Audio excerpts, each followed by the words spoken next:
Hi, this is the Inspired Woman Project. I'm Mickey Kingray, and welcome. I'm excited to have you here today. And Steph Ritz is who is joining us today. Hi, Steph. How are you?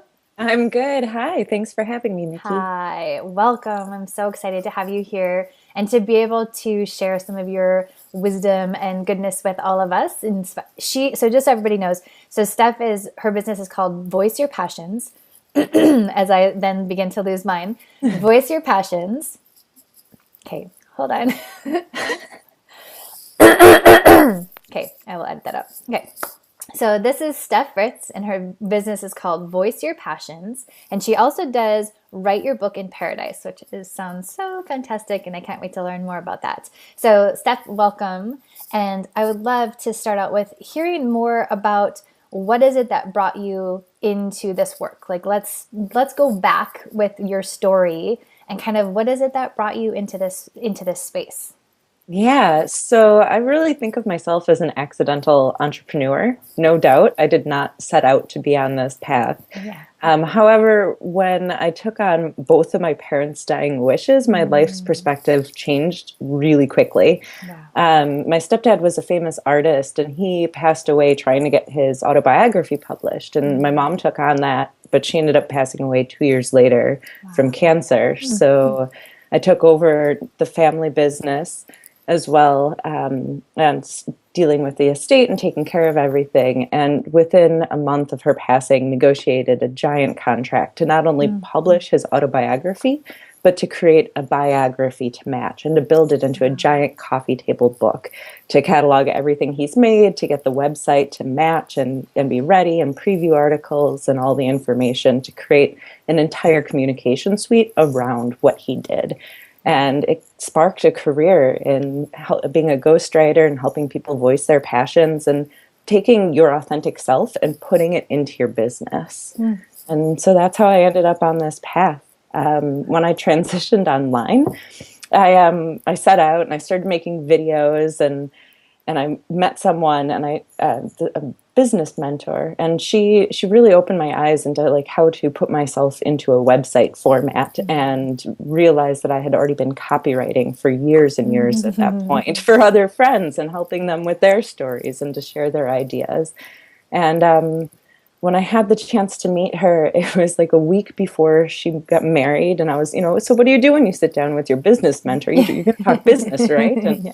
we spent the entire time talking relationships. Mm, And it was in that conversation that I realized that I was lying to myself and lying to everyone who was around me. mm, I realized that I was in an abusive relationship, that I had just done 30 days of making videos and sharing myself with people online the entire time while healing from a cracked rib mm. and not telling anyone. Wow. And until I was able to to not only acknowledge what I was living and what I was going through, but then to give myself permission to change that and to step out of it, it was extraordinary. And I've watched my business reform and Mm, reshape, and wow. it was like tearing everything apart and building it back into what my passions are, and what my purpose is, and how to bring that forward with true patience to see it into fruition.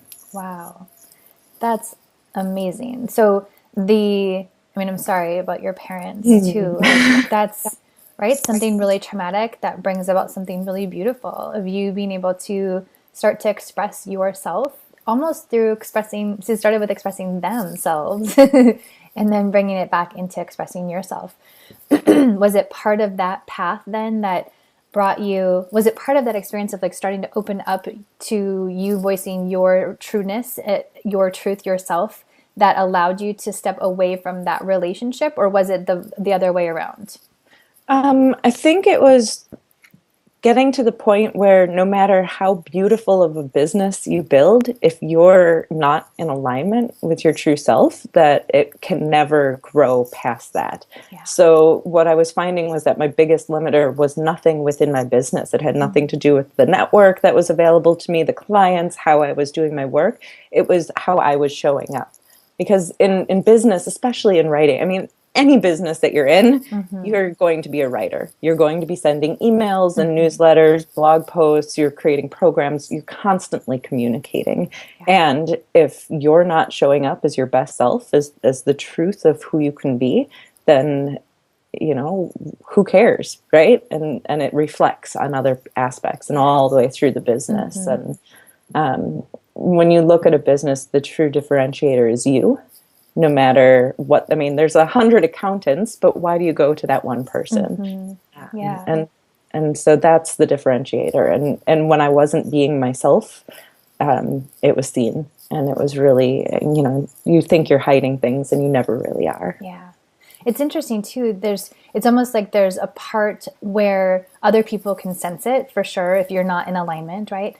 And then the other thing that I'm sensing is that there's a part that you can't see for yourself when you're not in alignment. It's like you can't see the other possibility, or you can't see what more is available to you when you're almost like holding yourself in this space that's not meant for you to be in, you know?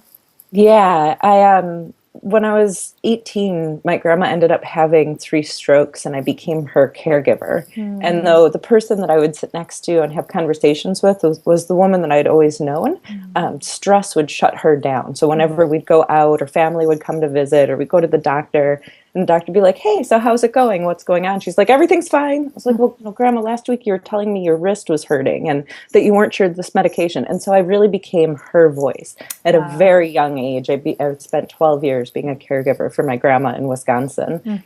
And when I stayed in the state for the man who had broken my rib, and so and he had known since the day that we had gotten into a relationship years before that, you know, I was there for her, and my plan was always to leave.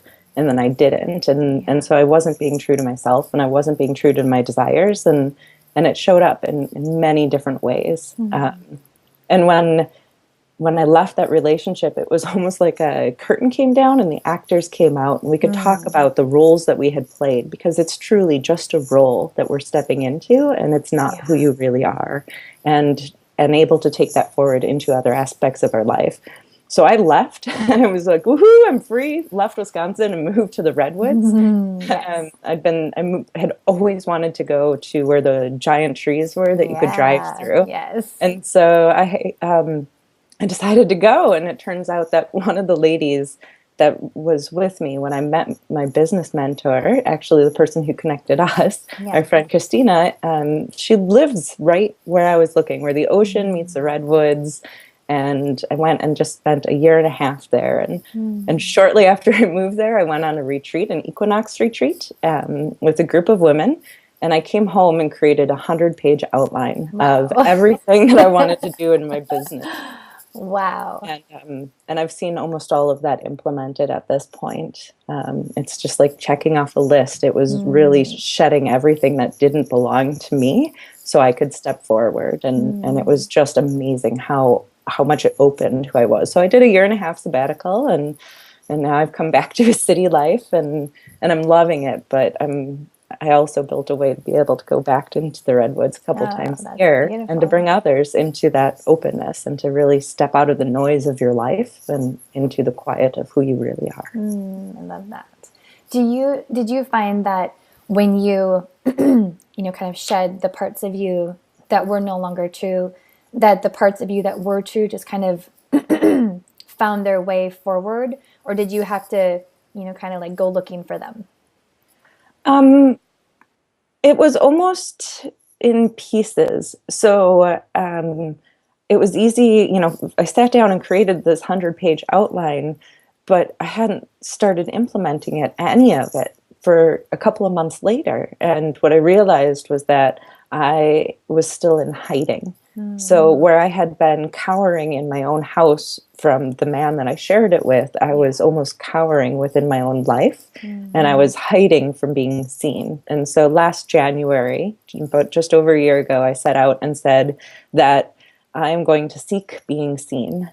And since then, it was not even just like, hey, I want to get interviews, I want to be on TV, I want to go on stage. It was really, I need to be seen as myself.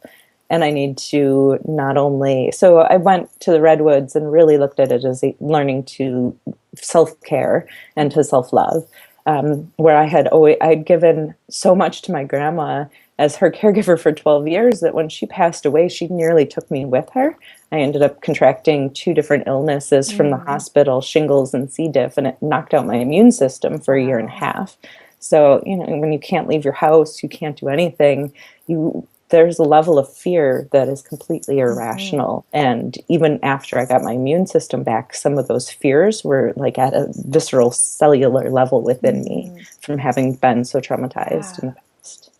So what would you, like, if you were to look at the core belief, or, the core, what you knew to be true before, that kind of supported you to have these different experiences? Because it sounds like, very much you were, I don't know if you still are, a giver, right? Like wanting to take care of people, and so much so that you were giving yourself to it, right? And so I'm just curious, like what was it that was true for you then that allowed you to have that experience, and what is it that's true for you now?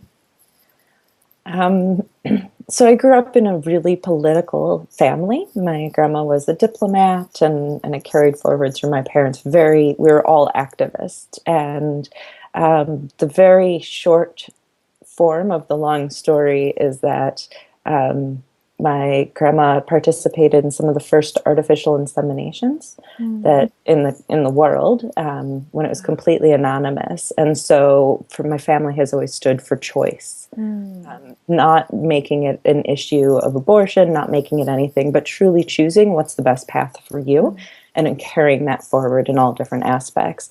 And so when I look back at it, and everything that I was raised with, and every belief, it's the choice.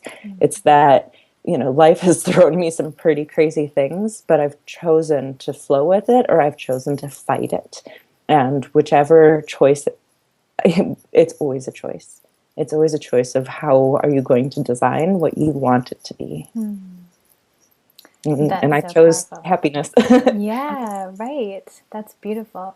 And so when you're working with other entrepreneurs now to share their story, what is it that you see come up for them that, I don't know if you see them, also wanting to kind of like hide, or, because I'm sure, right?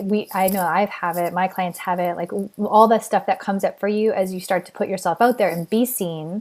And you are seen more when you're voicing yourself, especially when it's the true you, right? There's like a vulnerability that goes along with, oh my God, they're going to see who I really am.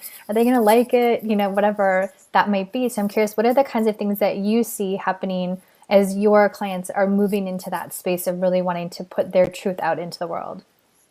I see a lot of hot emotions. And when I say hot, it's part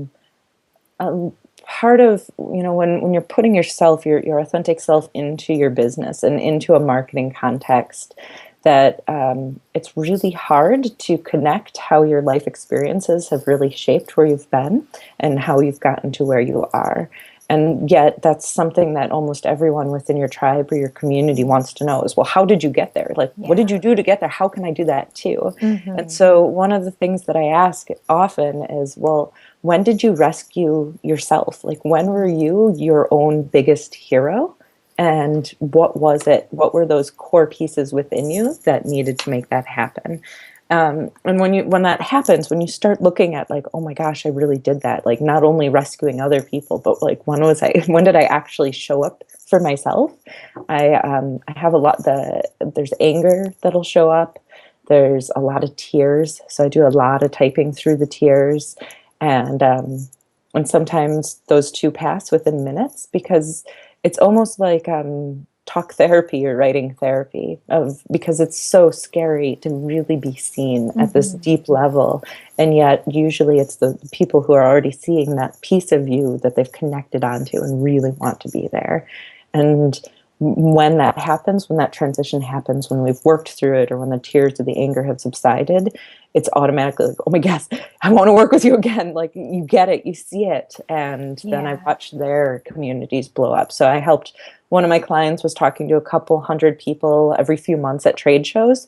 And after we rebuilt her entire website, all of the copy, the way she was talking about everything, she now has a weekly radio program of 20,000.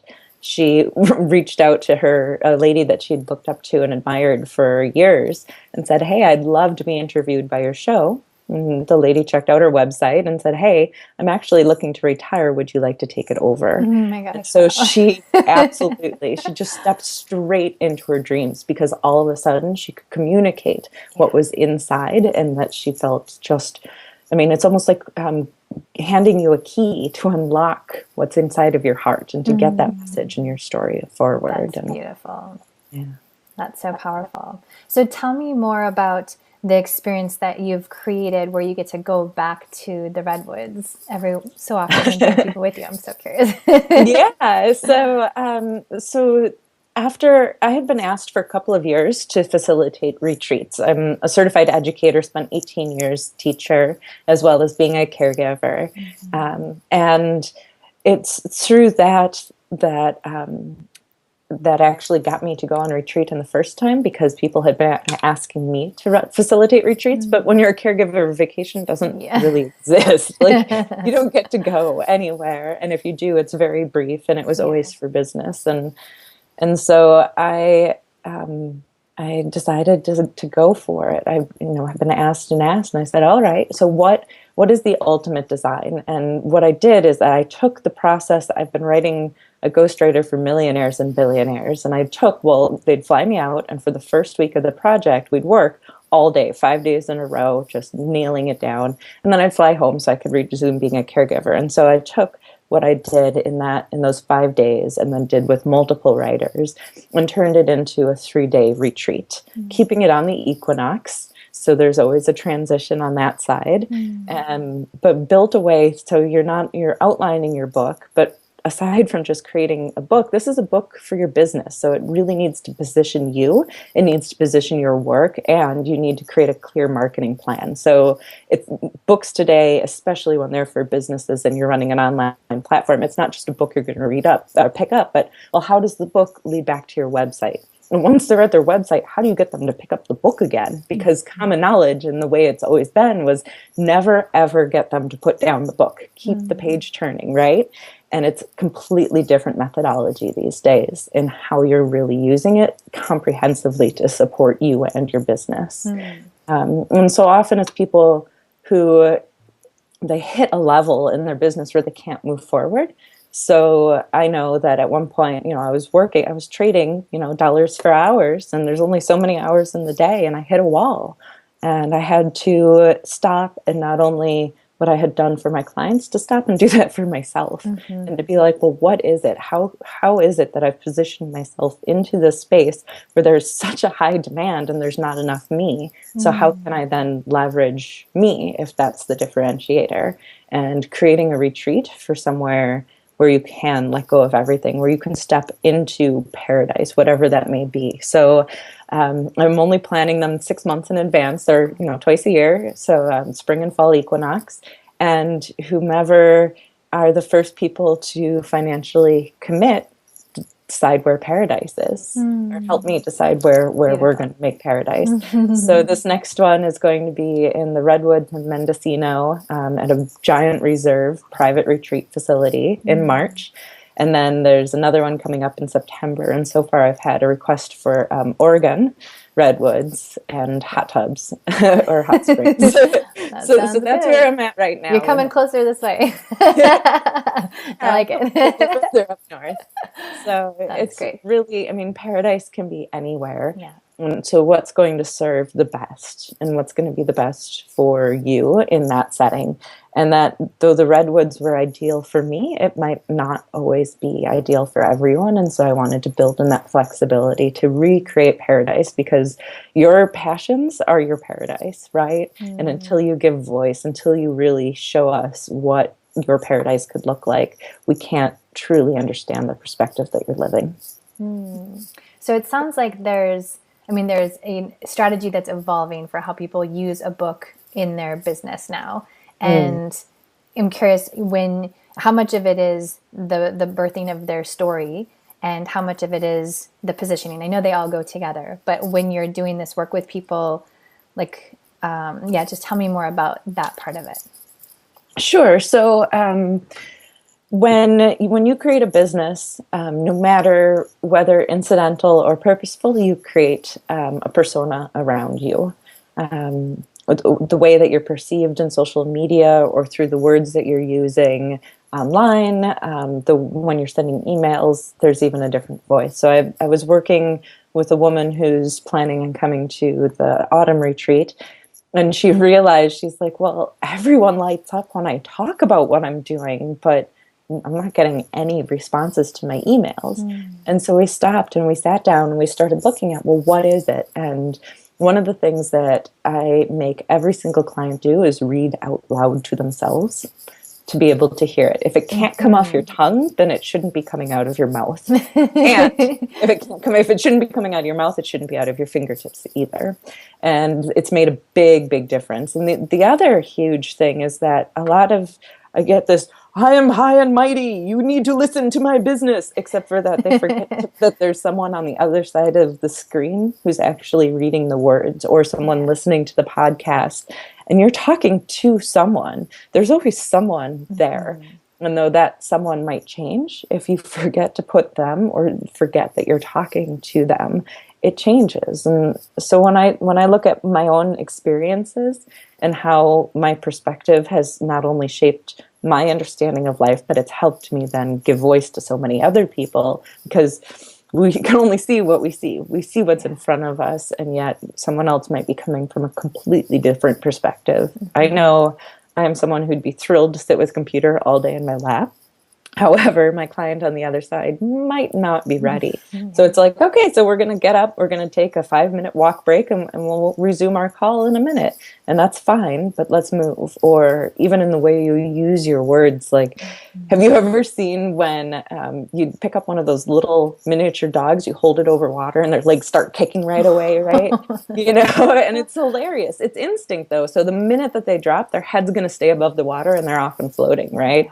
And for me, I just moved to LA, and that's what this transition has felt like. Like the minute I landed, my head was up, my feet were going, and business was just flowing. It was one of the easiest transitions I've made.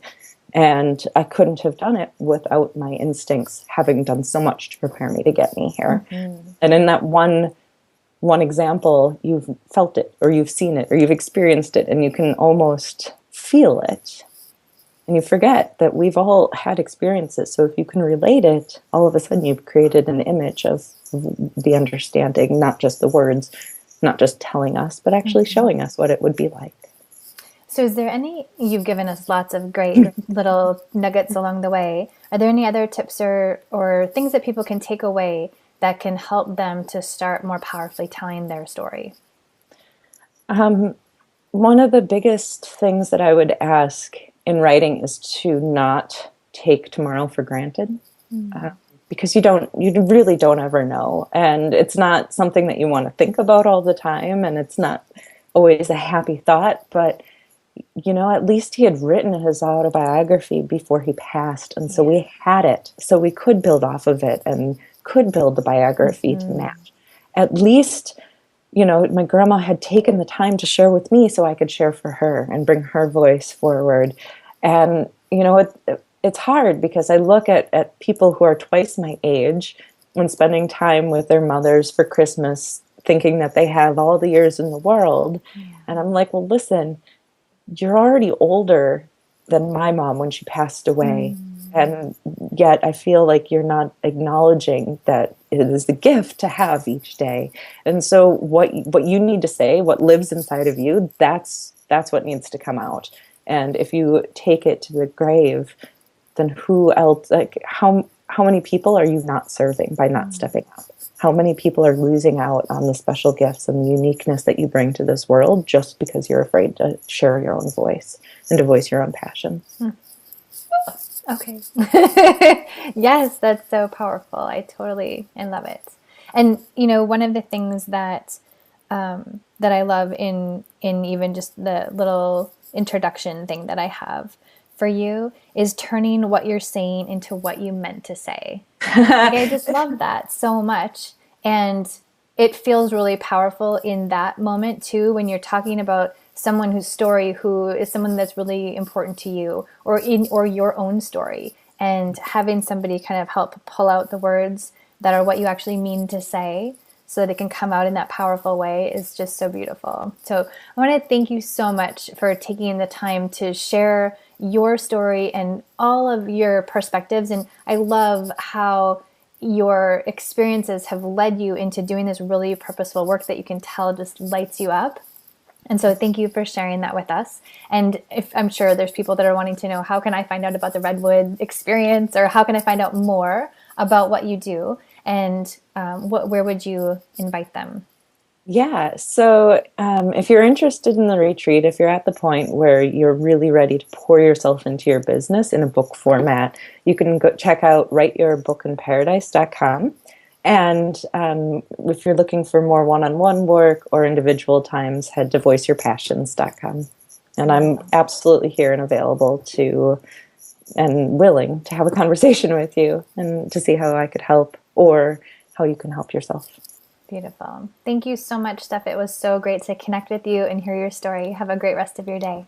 Thanks, Mickey.